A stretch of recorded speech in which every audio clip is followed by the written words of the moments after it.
La vérité si j'entreprends, moi c'est Fiona, je suis spécialiste en communication et aujourd'hui j'accompagne les entrepreneurs et les entreprises à avoir plus de clients grâce à une communication rayonnante.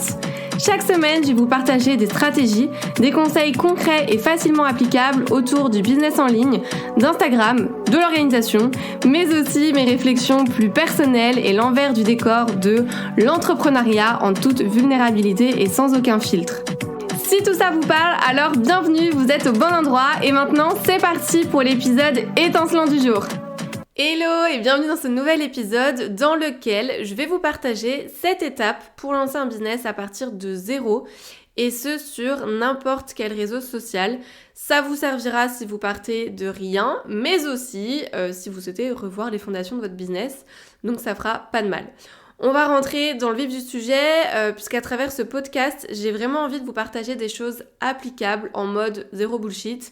On va droit au but, j'arrive plus à parler, parce que c'est bien connu, le temps c'est de l'argent. My God, j'ai l'impression d'être super ringarde en disant ça. Je vous conseille de prendre de quoi noter, tant qu'à faire pour repartir du coup avec des clés et let's go. Conseil numéro 1, commencez par vous connaître réellement. Ça peut paraître bateau, mais si vous ne connaissez pas vraiment, comment savoir si vous êtes pleinement aligné avec votre projet, avec votre business et même votre vie personnelle, vos valeurs, etc. Quand je dis bien se connaître, ça veut dire connaître ses compétences, donc les fameux savoir-faire, mais aussi au niveau de la personnalité, et là du coup on va parler plus du savoir-être. Je vous conseille vraiment de faire une introspection, de réfléchir, d'expérimenter, d'analyser et de découvrir vos véritables talents, forces, ce que vous savez faire, ce que vous adorez faire, tout comme ce que vous n'aimez pas faire et vous voulez pas faire d'ailleurs, mais mettez vraiment la main sur vos forces, vos faiblesses, vos motivations, vos craintes pour savoir où vous voulez aller. Ça va vous permettre aussi en plus de dégommer un petit peu le syndrome de l'imposteur qui est présent chez beaucoup d'entrepreneurs, qu'on soit en début d'activité ou pas, parce que vous verrez que ce syndrome fait des apparitions en tout cas de temps en temps.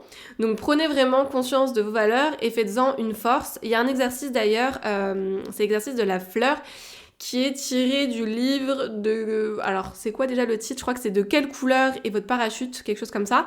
Mais qui consiste en fait à remplir les 7 pétales d'une fleur. Et l'idée, c'est que chaque pétale représente en fait une facette de soi-même. Et en fait, vous pouvez l'adapter pour l'entrepreneuriat et mettre par exemple les personnes avec lesquelles vous aimez ou vous voulez travailler, ce que vous savez faire, ce que vous aimez faire, votre mode de vie idéal, tout ce qui est environnement de travail, vos valeurs et vos qualités par exemple. Et quelque chose que j'aime bien faire aussi, c'est de demander à mes proches comment ils me voient. Donc ça, vous pouvez totalement l'adapter pour vous, c'est pas moi qui ai inventé ça, mais le fait d'interroger des personnes que vous côtoyez souvent, ça peut vous aider à mettre en lumière des choses sur vous que vous soupçonniez pas forcément. Donc demandez-leur par exemple, selon eux, encore une fois, quelles sont vos 3 qualités principales et en quoi ou dans quoi ils vous considèrent comme naturellement doués. Ce premier conseil était un peu long mais nécessaire, donc on enchaîne avec le deuxième conseil, trouver l'idée de business. Donc pour ça, vous pouvez vous servir aussi de l'exercice de l'ikigai.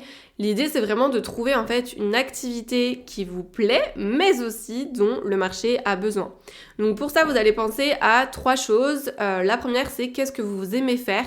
Trouvez ce qui vous passionne, ce qui vous anime au quotidien, et pour ça, vous pouvez partir de vos centres d'intérêt, on va y arriver, qui vont être un bon point de départ.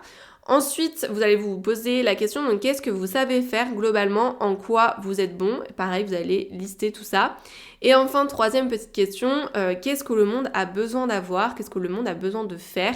Faut qu'il y ait une réelle demande parce que votre business doit répondre à un problème, à une préoccupation pour que ça fonctionne. Donc, analysez ce qui se fait déjà et les tendances à venir pour vous aider à répondre à ces questions. Et de ces 3 questions, vous pourrez avoir une du coup ou plusieurs idées de business. Partez aussi d'ailleurs de votre propre expérience, quel problème vous avez vous-même déjà rencontré par exemple, et le fait de valider votre idée de business, ça va vous permettre d'entamer la suite. Mais dans tous les cas, lancez-vous, vous allez avoir toujours plein de questions, toujours plein de doutes, de peurs, et vous pouvez pas savoir si votre idée va fonctionner. Pour ça, il faut tester et faire en sorte que ça marche. Donc rien de mieux que de passer vraiment à l'action pour ça. Ne cherchez pas à avoir une idée super originale, à vouloir réinventer la roue à chaque fois. Lancez-vous, regardez, testez et analysez après. On enchaîne avec la troisième étape, donc définir son client idéal. C'est super important de définir avec qui vous voulez travailler pour proposer ce que vous vendez en fait aux bonnes personnes.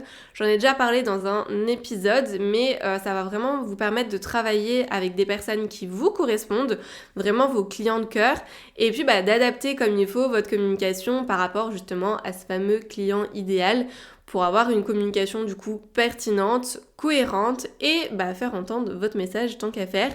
Donc pour ça, vous allez vraiment récolter des informations sur lui, sur ses habitudes de consommation, sur ses habitudes d'achat, de mode de vie, au-delà des critères démographiques, donc tout ce qui est âge, genre, statut, etc. Cherchez vraiment à rentrer dans sa tête, c'est quoi ses peurs, c'est quoi ses doutes, c'est quoi ses problématiques, ses motivations, sa situation rêvée, sa situation idéale. Qu'est-ce qu'il a déjà mis en place pour remédier justement à sa situation actuelle? Connectez-vous émotionnellement avec votre client idéal parce que ce sont clairement les émotions qui dictent nos achats. Donc c'est important de comprendre justement comment ils fonctionnent. Quatrième étape, travaillez votre positionnement. Donc comment vous souhaitez justement vous démarquer par rapport aux autres. Le fait d'avoir un positionnement clair, ça va vous permettre de vous différencier stratégiquement de vos concurrents et de vous rendre plus reconnaissable. Donc trouvez vraiment votre petit truc à vous, the élément différenciateur qui fait qu'on va aller chez vous et pas chez quelqu'un d'autre. Donc pensez, je sais pas, à votre personnalité. Est-ce qu'il y a un trait qui se dégage? Est-ce que vous avez vécu une histoire par exemple qui sort de l'ordinaire? Est-ce que vous avez des compétences spéciales, une spécialisation, un engagement particulier? N'hésitez pas à lister des éléments différenciateurs de performance, entre guillemets, donc tout ce qui va être expertise, nombre de personnes accompagnées, nombre d'années d'expérience, vraiment des chiffres. Mais vous pouvez aussi vous pencher sur des éléments un petit peu plus affectifs, donc tout ce qui est passion, qualité, trait de personnalité, conviction. Et voyez ensuite comment vous pouvez intégrer ça dans votre business pour en faire une force. Cinquième étape, j'espère que vous êtes toujours avec moi, ça va être de travailler votre offre. Donc pour ça, faites en sorte d'avoir une offre qui correspond simplement en fait aux besoins de votre client idéal, d'où l'importance de travailler son client en amont. Donc vous allez vous poser plusieurs questions. Première question, est-ce que votre offre vient combler une douleur présente chez votre client idéal?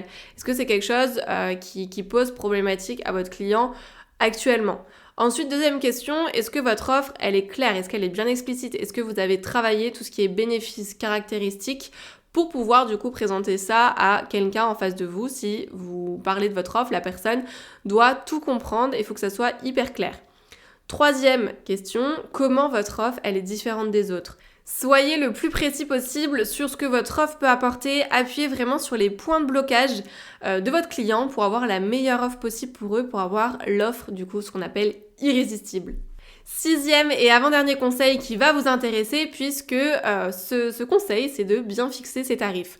On arrive du coup à un point un peu touchy, on va parler d'argent. Je sais que c'est hyper compliqué de fixer ses tarifs. Moi la première, je suis passée par là.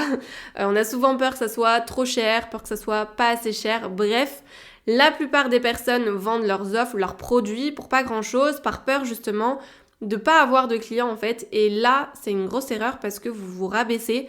Vous mettez pas en valeur justement tout ce que vous pouvez apporter à votre client idéal. Donc c'est quelque chose, encore une fois, c'est ok quand on débute de faire ça.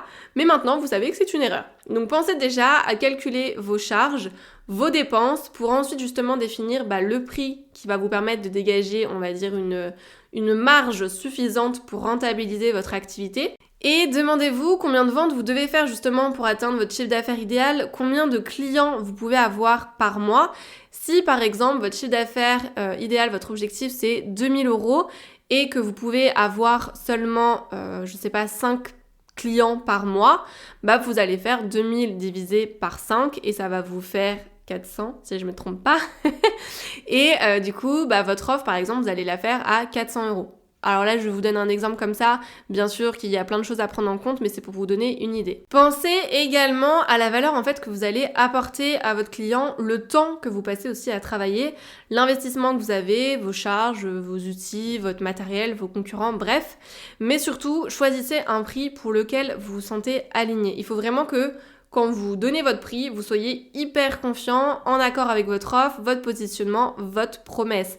Moi, je sais qu'au début, on m'avait dit d'avoir un tarif un petit peu plus élevé, sauf que quand je donnais mon tarif, mais en fait, j'étais pas du tout à l'aise et du coup, j'arrivais pas à vendre parce que ça résonnait pas du tout pour moi. Surtout quand on débute, je pense que c'est mieux de commencer avec des prix un peu plus bas pour prendre confiance que tout de suite avoir un prix hyper élevé parce qu'on nous dit d'avoir un prix élevé, de faire du high ticket, etc. Soyez hyper alignés par rapport à ce pourquoi en tout cas vous êtes à l'aise et n'oubliez pas de toute façon qu'un prix n'est pas figé. Il est voué à évoluer et surtout dites-vous aussi que plus vous aurez une offre dingue, plus vous serez fiers d'en parler et plus ça se ressentira, plus les personnes voudront bosser avec vous, peu importe le prix. Donc c'est pour ça que c'est important d'avoir un prix juste en tout cas pour vous. Et dernière étape, ça va être de vous rendre visible. Donc on passe à la partie un petit peu plus fun. Vous allez mettre en place une stratégie de communication. Alors oui, ça peut aller ensemble, le plaisir et la stratégie. Donc dites-vous déjà, demandez-vous où est-ce que vous souhaitez communiquer. Pour ça, encore une fois, partez de votre client idéal. Où est-ce qu'il se trouve? Est-ce qu'il est plus sur Instagram, sur TikTok, sur LinkedIn, sur Facebook?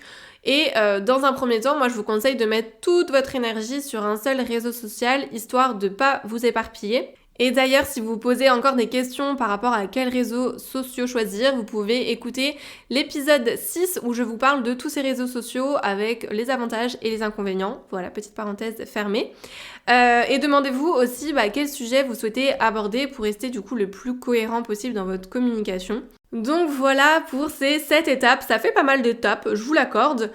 Du coup je vais vous récapituler les 7 étapes pour se lancer, j'espère que vous avez pris des notes. Première étape, c'est bien se connaître. Deuxième étape, trouver l'idée de business. Troisième étape, définir son client idéal. Quatrième étape, travailler son positionnement. Cinquième étape, travailler son offre. Sixième étape, fixer ses prix. Et septième étape, se rendre visible.